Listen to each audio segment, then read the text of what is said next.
Hi everyone, Aidan here with etrailer. Today we're going to be taking a look at the RockyMounts AfterParty Swing Away Bike Rack on the back of our 2015 Toyota 4Runner. Now this is going to be, like I said, a swinging bike rack.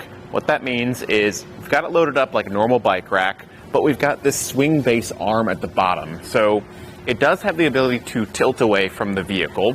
I'll show you with the handle underneath. You can pull it, tilt the whole rack down, and use that to get quick and easy hatch access. Even on the 4Runner here with the very large hatch, it still does clear with plenty of room because of how aggressively it tilts. So it's great if we need to get something out of the back, or just have a quick place to sit down and maybe change our shoes before or after a ride. But if we want some extra room back here to maybe get something larger in or out of the back, maybe we're at a campsite and we want some more room to work out of the back, there's the swing away arm. So I'll lift this back into place, and if we go further underneath the bike rack, there's going to be a handle and a pin. I'm going to loosen up the handle first, and as this unthreads, you'll feel it eventually just kind of release, and once it releases, then we can pull the pin that's a bit further back, and that will release the whole arm and allow us to swing this out a full 180 degrees. And two pins will lock in to hold it in place. This gives us pretty much full access to the back of our vehicle the same way as we did before, but now we don't have a bike rack out here. So if we wanted to sit down and maybe have a meal, we've got a kitchen in the back that we've maybe decked out. We've got all the room that we need for that. So I'll get this closed back down. And to get this folded back in is pretty simple. We've got two pins, like I mentioned, the one in the middle that locked in, that will release the arm, and the one at the bike rack that will release the main part of the rack that's holding the bikes. I always like to walk around to the other side to continue folding it back in, but once we do, that pin will lock back in first on its own, and we can thread it in by hand using that handle at the bottom. And once that's tightened up, if we need to adjust this handle to a different position, maybe pull it out, free spin it down to the bottom like that, that'll get it out of the way from the tilting, and then it's rock solid and ready to go. Now, for the bike rack part of this, it does have a 60-pound weight capacity per bike, so it's going to be good for some e-bikes, and it doesn't make any sort of frame contact. You can see if you look closely at our tires that we've got a dual wheel mount design. That's going to make it good for carbon frame bikes and alternative frame because we're not relying on frame contact to hold the bike. It's not the most stable version in the world because there's nothing else holding it in place. Some other bike racks will have a block or an extra strap just to help hold the front tire, but overall it works really well and I trust it going down the road. Getting it unloaded is really straightforward.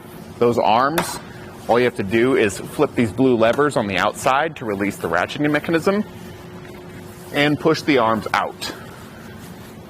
Once they're opened up, you can just lift the bike up and away.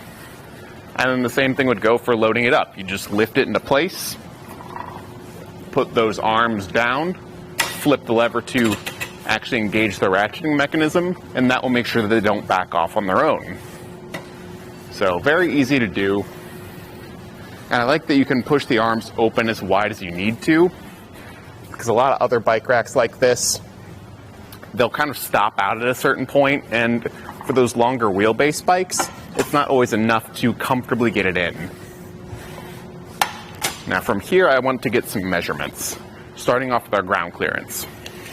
You can see our hitch already sits up pretty high, and there's a very aggressive rise in the shank. At the back end, we're going to be getting 31 inches of ground clearance to the bottom of the handle right here.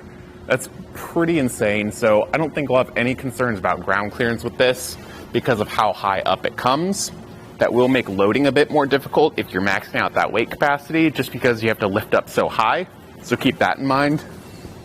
For our distance added to the back of the 4Runner, we're coming in right at 33 inches from the bumper to the outer edge. That's not too bad considering it's got that whole swing base tucked in so compact, but we can fold it up using that same handle as we used to tilt it.